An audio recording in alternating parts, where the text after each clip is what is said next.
my name is Jason. I'm from Miss Bowen's class. Please stand for the Pledge of Allegiance.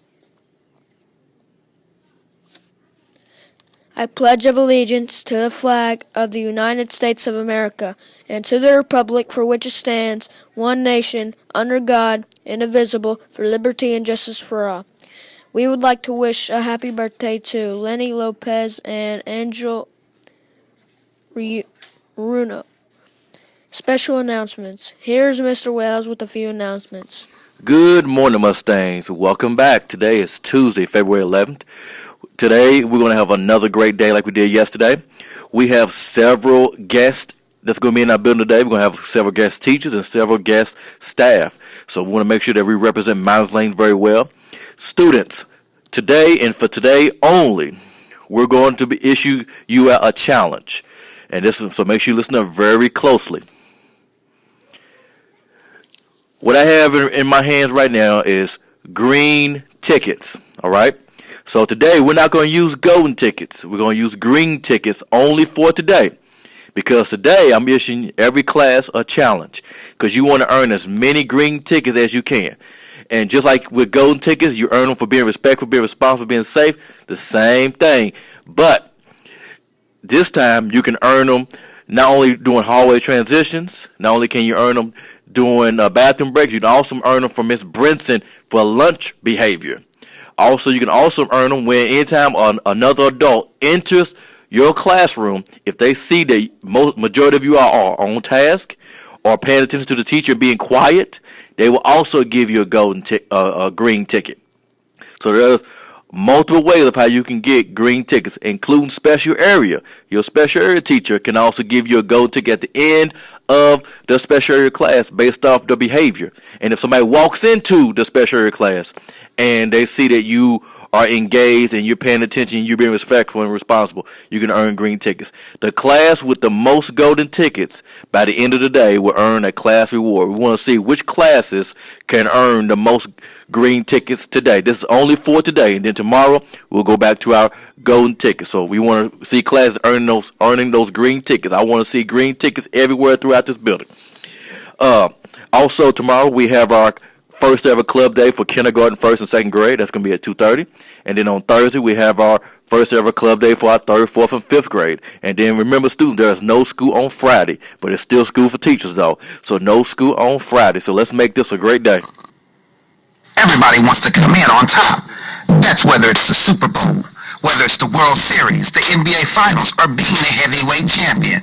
There's nothing like being the greatest ever. So right now, I want to talk to you about someone who is considered one of the greatest of all time, and that person's name is Muhammad Ali. Muhammad Ali was a legendary boxer known for floating like a butterfly and stinging like a bee. So right now, let's have a little fun talking about Muhammad Ali. For example, with Muhammad, he was born on January 17th, 1942 in Louisville, Kentucky. Now, a lot of people don't know that he wasn't always named Muhammad Ali. That's right, when he was born, his real name was Cassius Marcellus Clay Jr. His dad, Cassius Sr., was a sign painter, and his mom, Odessa, worked as a maid, and they all lived there in Louisville. Now, growing up there in Louisville, Kentucky, young Cassius had to deal with what was called segregation. With segregation, basically, African Americans couldn't go to places like schools or restaurants or any kind of public place where white people were, so they had to go to their own separate place for things like that. And that's how Cassius lived there because, once again, Louisville was segregated. Another neat story about Muhammad Ali was when he was a kid, someone had stole his bike. So when he went looking for it, he told a policeman that someone had stole his bike, and he said whoever stole his bike, he was going to beat them up. Well, that police officer's name was Joe, and Joe was a boxing coach. So he told Muhammad, before you try to beat somebody up, why don't you come down to the gym with me, and I'll teach you how to box. Well, then young Cassius decided, I'll take you up on that offer, Joe, and he went down and learned how to box. Soon after that, he saw that he was really good at boxing because he was so quick.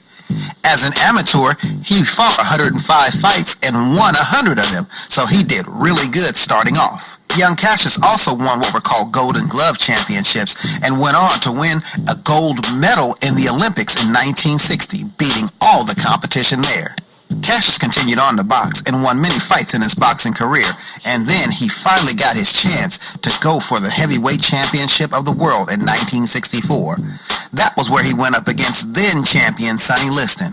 Well, needless to say, Sonny Liston was no match for young Cassius Clay, and Cassius Clay beat Sonny Liston in 7 rounds to win the World Heavyweight Championship. Now, when it came to trash talk, meaning that he would talk smack to all the fighters who went up against him trying to make them get scared of him, Cassius Clay called himself the greatest. Another thing he would always say, like I said before, was, he floats like a butterfly and stings like a bee. Now, in 1964, things changed for Cassius Clay. That's because he joined the religion of Islam. And with Islam, he changed his name from Cassius Clay to Cassius X.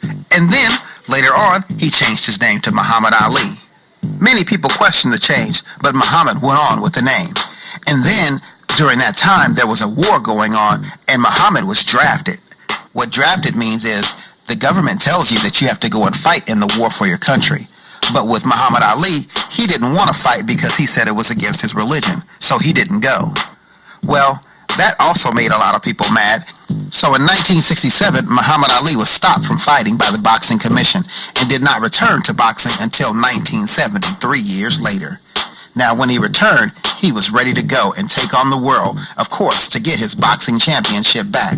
After returning back to the boxing ring in 1970, Ali went on to fight some of the greatest fights in boxing history, with the fight of the century against Joe Frazier, where he did lose. He also had the Rumble in the and he knocked him out. And then he had the Thriller in Manila, where Muhammad Ali finally came back and beat Joe Frazier. So to say the least, Muhammad Ali had some of the greatest fights of all time and retired in 1981 from boxing. So when it comes to the world of boxing and standing up for what you believe in, always think of Muhammad Ali, the greatest. Mustang Fire. I am somebody. I am somebody when I came. I'll be a better somebody when I leave. I deserve the education that I get here. I am powerful. I am strong. I have things to do, people to impress, and places to go. Mustangs, let's make it a good day. Let's make it a great day.